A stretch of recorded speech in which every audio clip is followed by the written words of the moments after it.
we have reached the finale of my Insidious movies reviews.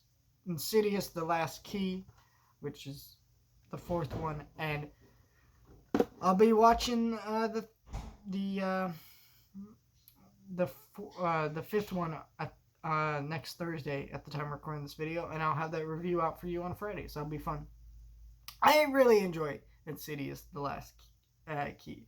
I think this movie is really solid and also a very interesting horror movie because this movie has a 7-year-old woman as the protagonist, and the actress who played that character has done a great job throughout all the films that she's appeared in up until this point. But seeing her actually be the protagonist and be kind of that character in this movie, which is really interesting for a mainstream horror movie, right? I can't think of many movies that would put someone like that as the protagonist. And I think that's what's interesting about all these movies, these Insidious movies.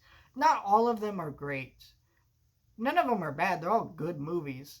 They're just none of them are particularly great other than the first couple, I would say.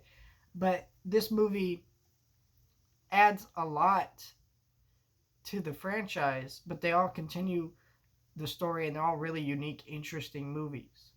And they all have something that's very unique from other horror movies, even though on the surface they appear more generic. That makes me want to watch them and makes me fascinated in this world and kind of just see what they're going to do next, right? I'm excited about number 5, not just because it's another Insidious movie, but more because I want to know what unique spin or twist they're going to do to it. And I feel like that's the great thing about this franchise. Even though they are kind of generic on a face level, on a premise level, they do some really unique, different things that I think make them solid from other horror movies. And I really just appreciate about this one having a 7-year-old woman as a protagonist, which you don't see in a lot of mainstream PG-13 horror movies. And it's done really well. The performances are really strong, and the scares are still pretty good. So, very solid movie.